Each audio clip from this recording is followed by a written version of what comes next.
Hey, what's up guys, another video here. So today I want to talk about digitizing your assets. So I'm going to be making a lot of comparisons between equities such as stocks versus real estate. So the first aspect or the first advantage of digitizing your assets is number one, it's liquid and there are low selling costs. So I'm going to parallel this against real estate. So let's say you have a piece of real estate, you're collecting some kind of income off it from a tenant, but let's say you want to sell the property. So it's going to be a very long process potentially. So you'll have to have the agent, they're going to have their commission, there's going to be house inspection, repairs, and so forth. So in that sense, it's very difficult to sell. And there's no guarantee that you'll get the asking price for the real estate.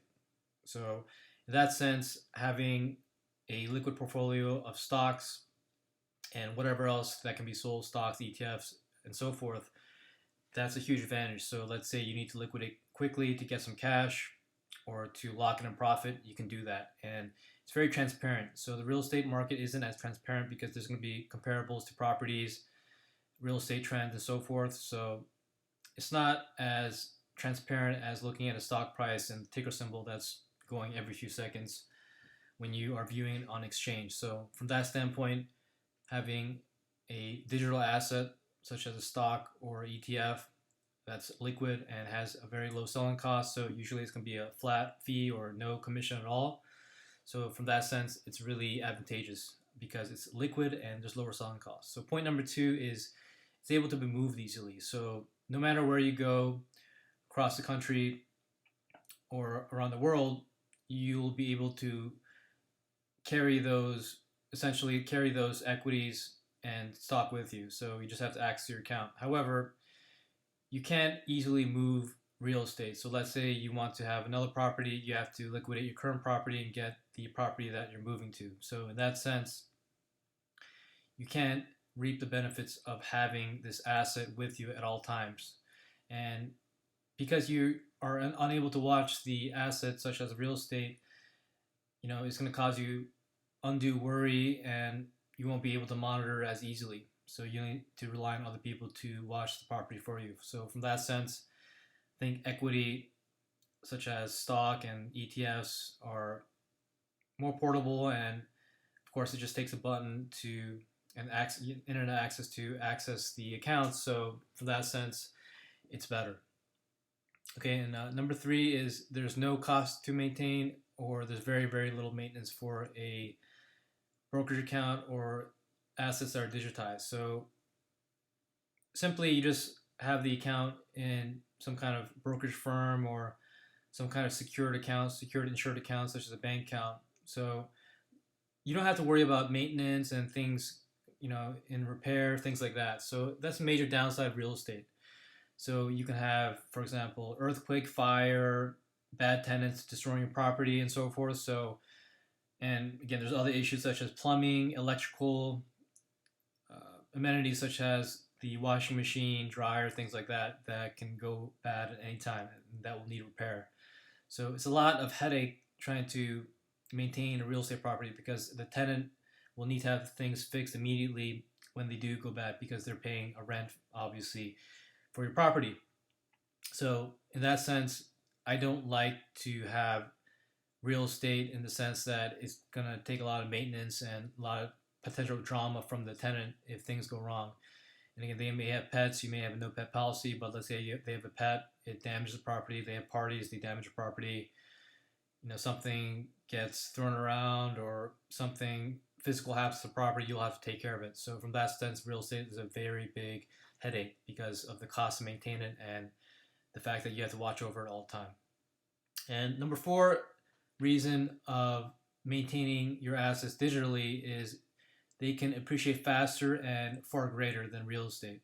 So real estate, you may have the monthly cash flow, but that may be offset by maintenance and property tax, things like that. But the likelihood that your property, unless you bought it, for example, in the early 90s, to triple or double in value is quite low.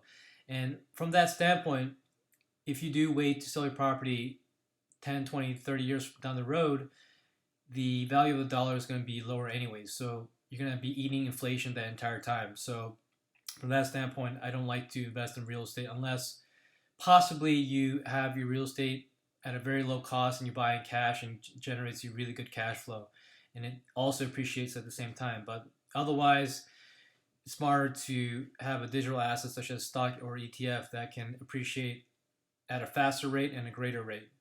Okay, and also it's easier to dollar cost average into something liquid like a stock or ETF because number one, the transaction is much smaller, and it's not easy to get purchases for homes, to buy homes from that standpoint.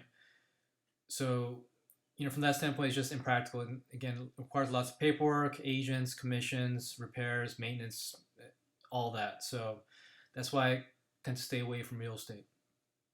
And if there does come opportunity where I can get a real estate property in cash, possibly under $100,000, and it has guaranteed and good monthly cash flow, then I may consider it. But it would have to generate considerable monthly positive cash flow for me to consider it. And again, I haven't found a good opportunity thus far, but usually it may be low-income areas where there may be higher rates of crime, or if you're trying to get a property that's relatively cheap, it's going to probably need a lot of work done to it, and that's going to cost you lots of capital expenditure to bring that property up to code. So the point number 5 is I'm going to parallel this against gold coins per se. So let's say you have gold coins and possibly you may or may not have insurance on them. They can just be grabbed very easily. So let's say someone steals the gold coins from you, either through burglary or they steal it from you in some way. Perhaps you're being stupid and you're carrying them around. Once they take the gold coins, they're gone. And unless they were insured, you may have to go through hoops to get the cash value back.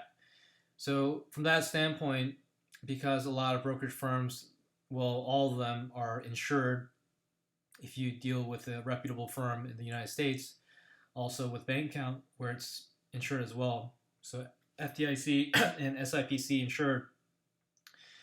So from that standpoint, it's more logical for you to have digital assets in for example, a brokerage account or a bank account.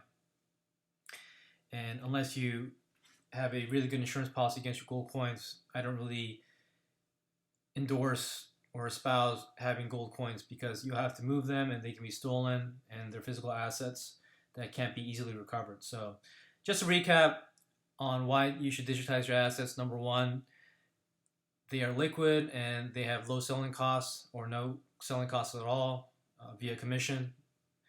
And they're able to be moved easily and accessed anywhere in the world as opposed to real estate. They have no to little cost to maintain, so that's a huge plus. And number 4 is they can appreciate faster and far greater than, for example, gold or real estate. Again, this is just thus far. If you take the time frame between around 2007 to now, which is about 13 years, and there is a very low likelihood that it will be stolen. So a lot of these brokerage firms and bank accounts have two-factor authentication, and again, they're insured anyways, so it's best not to hold physical assets if you don't have to.